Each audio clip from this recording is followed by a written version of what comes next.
Chapter 20 संकट के पहले संकेत। दरअसल हमें खुद को राशन देना पड़ता था।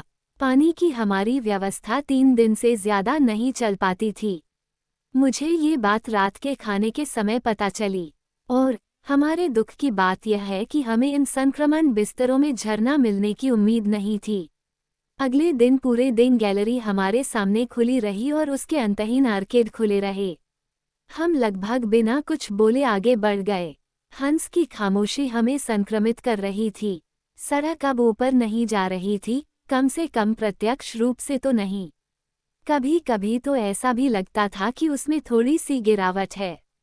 लेकिन ये प्रवृत्ति, जो बहुत मामूली थी, प्रोफेसर को आश्वस्त करने के लिए कुछ भी नहीं कर सकी, क्योंकि बिस्तरों में कोई बदलाव नहीं हुआ था और संक्रमणकालीन विशेषताएं अधिक से अधिक स्पष्ट होती जा रही थीं। दीवारों पर लगे शिस्ट, चूना पत्थर और पुराने लाल बलुआ पत्थर से बिजली की रोशनी चमकती हुई दिखाई दे रही थी। ऐसा लग सकता था कि हम वेल्स के एक हिस्से से गुजर रहे हैं, जिसके एक प्राचीन लोगों ने इस प्रणाली को अपना नाम दिया था। दीवारों पर शानदार संगमरमर के नमूने लगे थे, कुछ भूरे रंग के अगेट के थे, जो सफ़ेद रंग के साथ शानदार ढंग से धारीदार थे। कुछ गहरे लाल या पीले रंग के थे, जिन पर लाल रंग के धब्बे थे। फिर गहरे चेरी रंग के संगमरमर थे, जो चूना पत्थर के हल्के रंगों से उभरे हुए थे। इनमें से अधिकांश पर आदिम जीवों के निशान थे। सृष्टि स्पष्ट रूप से एक दिन पहले से ही उन्नत हो चुकी थी। अल्पविकसित ट्राइलोबाइट्स के बजाय मैंने प्राणियों के एक अधिक परिपूर्ण क्रम के अवशेषों को देखा, जिनमें से कुछ में गैनोइड मछलियां और कुछ ऐसे सौरोइड्स शामिल थे जिनमें जीवाश्म विज्ञानियों ने सबसे शुरुआती सरीसृप रूपों की खोज की है। डेवोनियन समुद्र इन प्रजातियों के जानवरों से आबाद थे और उन्हें नए गठन की चट्टानों में हजारों की संख्या में जमा किया गया था। ये स्पष्ट था कि हम पशु जीवन के उस पैमाने पर चढ़ रहे थे जिसमें मनुष्य सर्वोच्च स्थान पर है। लेकिन प्रोफेसर लिडेनब्रोक ने इस पर ध्यान नहीं दिया। वो 2 घटनाओं में से एक का इंतजार कर रहा था, या तो उसके पैरों के सामने एक ऊर्ध्वाधर कुआं दिखाई दे जिससे हम नीचे उतर सकें, या फिर कोई बाधा जो हमें अपने ही कदमों पर वापस ला सके।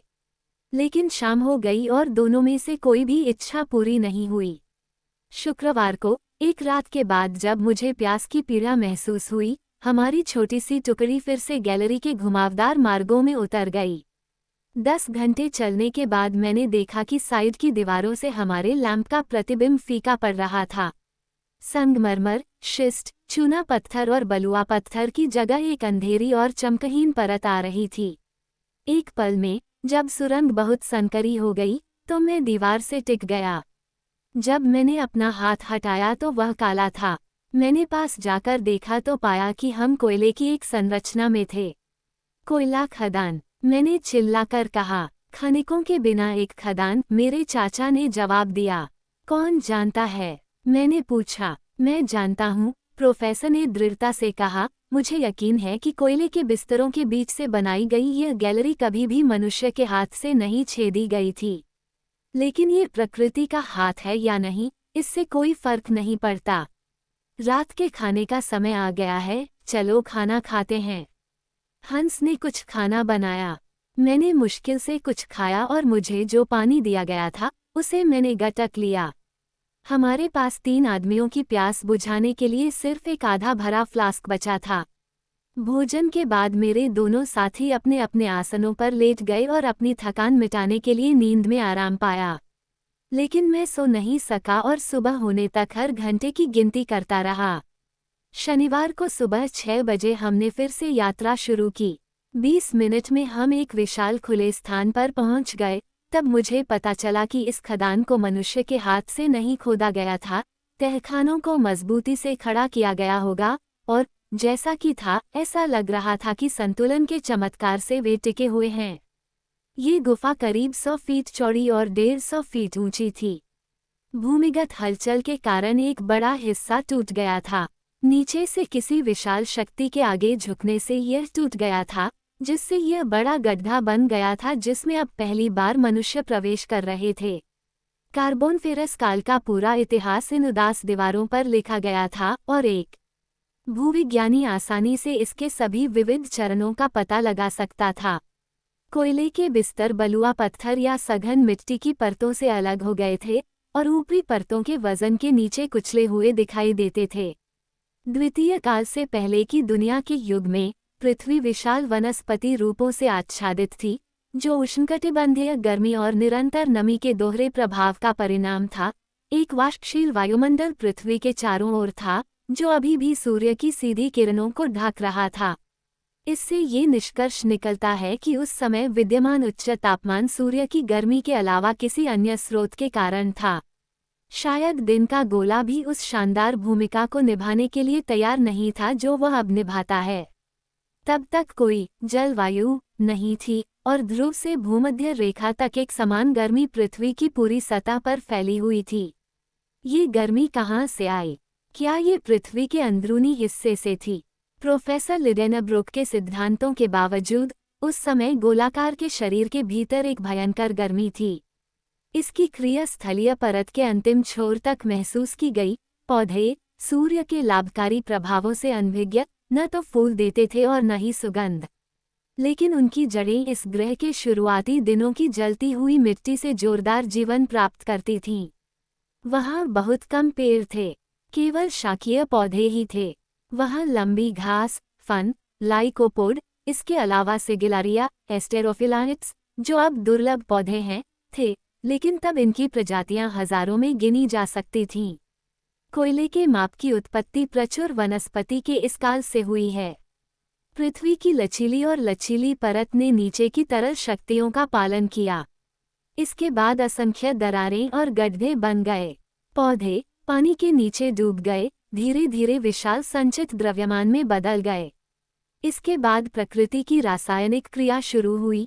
समुद्र की गहराई में वनस्पतियों का संचय पहले पीठ में बदल गया, फिर उत्पन्न गैसों और किण्वन की ऊष्मा से प्रभावित होकर वे पूर्ण खनिजीकरण की प्रक्रिया से गुजरे। इस प्रकार उन विशाल कोयला क्षेत्रों का निर्माण हुआ जो फिर भी अक्षय नहीं है और जो वर्तमान तीव्र खपत दर पर 3 शताब्दियों में समाप्त हो जाएंगे, जब तक कि औद्योगिक दुनिया कोई उपाय नहीं निकालती। ये विचार मेरे मन में तब आए जब मैं पृथ्वी के इस हिस्से में जमा खनिज संपदा के बारे में सोच रहा था। मुझे लगा कि ये निस्संदेह कभी खोजे नहीं जाएंगे, इतनी गहरी खदानों के काम में बहुत ज्यादा खर्च आएगा, और जब तक कोयला सतह के पास दूर दूर तक फैला रहेगा, तब तक इसका क्या उपयोग होगा। जैसे मेरी आंखें इन अछूते भंडारों को देखती हैं, वैसे ही ये तब होंगे जब ये दुनिया खत्म हो जाएगी। लेकिन फिर भी हम आगे बढ़ते रहे और मैं अकेला भूगर्भीय चिंतन में खोकर रास्ते की लंबाई भूल रहा था। तापमान वही रहा जो लावा और शिस्ट के बीच से गुजरते समय था।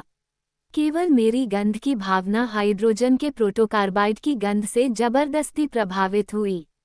मैंने तुरंत इस गैलरी में काफी मात्रा में खतरनाक गैस की उपस्थिति को पहचान लिया, जिसे खनिक फायरडैम्प कहते हैं, जिसके विस्फोट से अक्सर ऐसी भयानक आपदाएं होती हैं।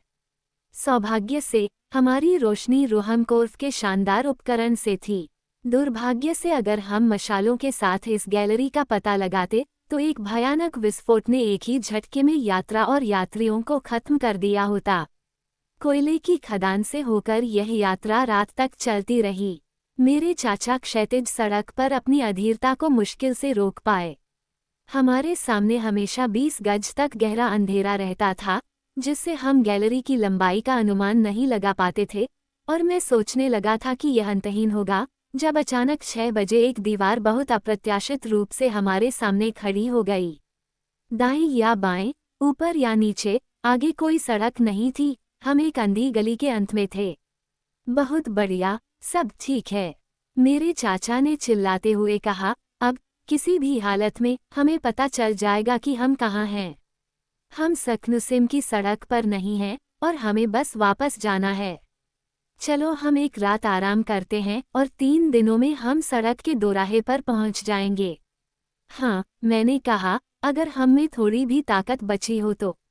क्यों नहीं? क्योंकि कल हमारे पास पानी नहीं होगा। नहीं साहस, मेरे चाचा ने गंभीरता से पूछा। मैंने कोई उत्तर देने का साहस नहीं किया।